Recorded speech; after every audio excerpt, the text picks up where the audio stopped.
Hey, this is your host again, YPJ. We're back at it again. I know we're doing a couple different videos about it, but we're going to talk about overtime.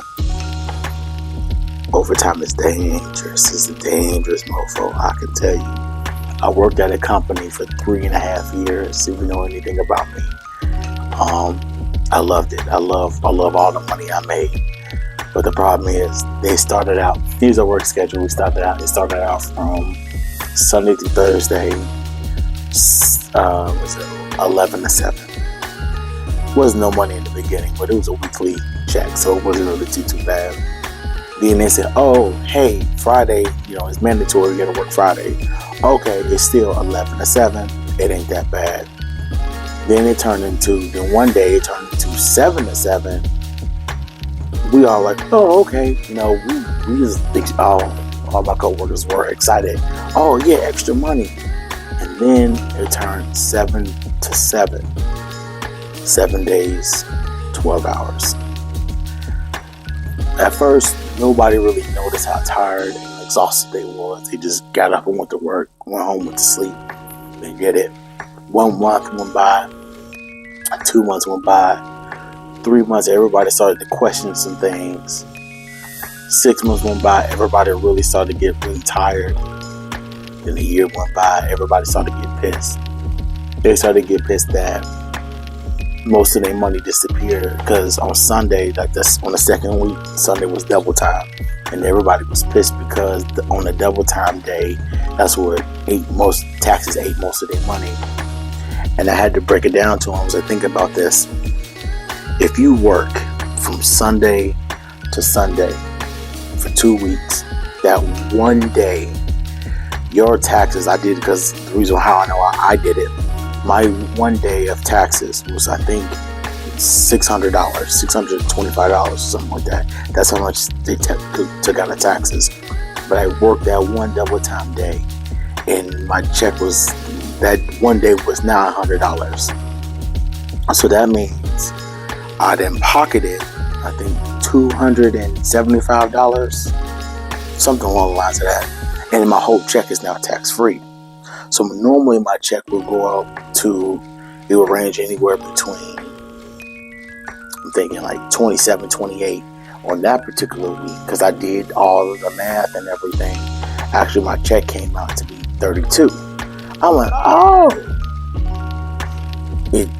that one day mattered, because sometimes I would take off early and I'll leave early, and my math wasn't math and my money wasn't adding up the way that it needed to.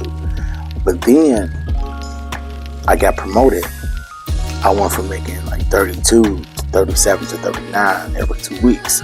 So I was excited about that, because now, I got promoted. I went from agency to staff to now assistant team lead, and I'm making more money. And remember, we're still doing 12 hours, 7 days. But mine was a little different, because management, I had to clock in at 6:45. There are days I didn't leave until 8, 9.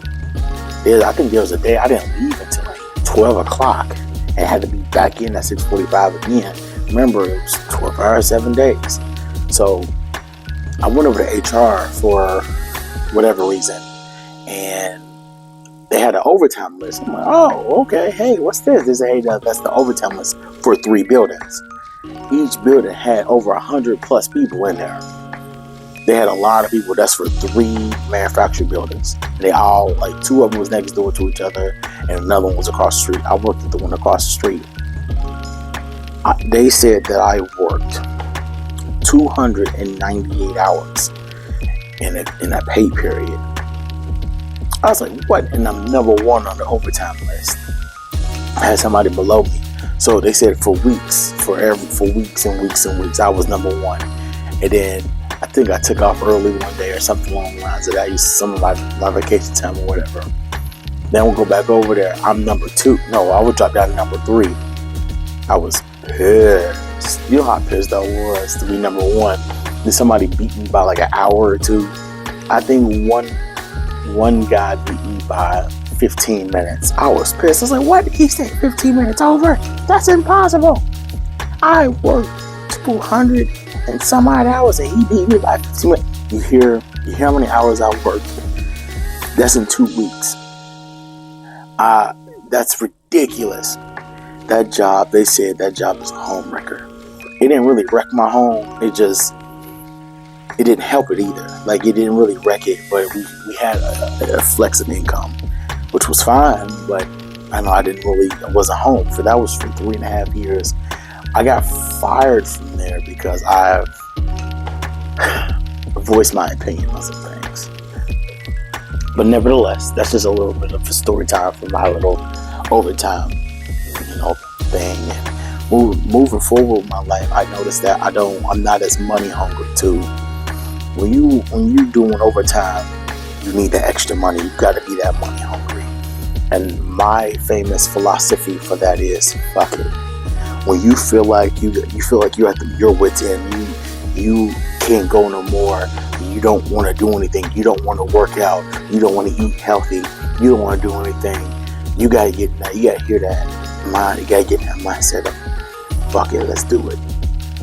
Fuck it, I gotta get up. Fuck it, I gotta make it happen. Fuck it, we just gotta do it. Like, because if you don't, you have no excuses. Because if you don't do it, you laying in bed all day. Man, I should have did that. Man, I wish I would have did this. Man, I wish I would have did that. Baby, this is not Dragon Tales.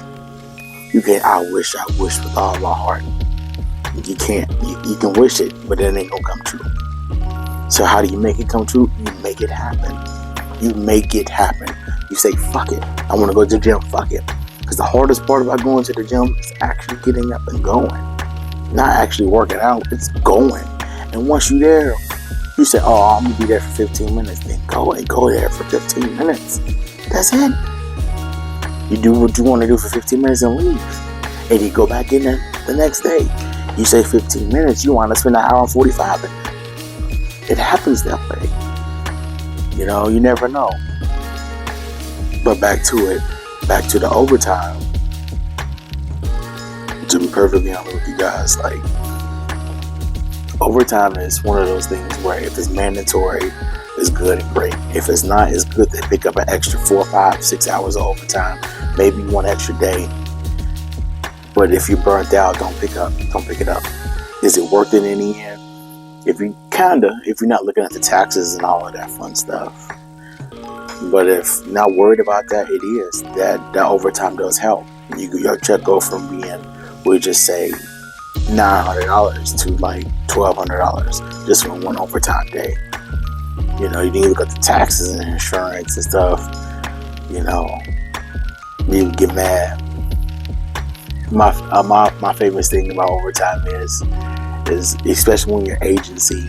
Depending on what agency you work for, you might not get overtime or might not get, holiday. Well, you get, most agencies pay you holiday pay, but you might not get overtime. If you ever seen Sid the Science Kid, Super Saiyan, and he just running down the street like Batman, that reminds me of the IRS. Like, when the IRS is coming after you because they want their money, that's kind of like that with overtime. They try to tackle you and take their money from you. Like, oh, hey, come on, I'm your pimp. Give it to me. You owe me. You owe me for being free. Yeah, that's my money. Hey, give it to me. You're free. Yeah. Oh, when you go get your food, oh yeah, I want my taxes too. Oh, you want your clothes? Yeah, I got those taxes too. I'm not doing nothing with it. I'm not giving it to nobody. I'm just keeping it for myself. Oh, you need your roads fixed? Somebody else will pay for it. I'm not giving it out of my pocket. All jokes aside, you do overtime at your own free will. I don't think it should never be mandatory. I think you should be able to pick and choose the days you want to work if you want to stay over or not. And you should not be reprimanded for saying no. Because you have the right to say no. Because, secretly you don't see your bosses in there working overtime. When they tell you it's mandatory, yet they butts are at home chilling. I'm just saying. Well, nice talking to you guys. This is your host, YPJ. I see you guys around. It was nice talking to you guys. Peace.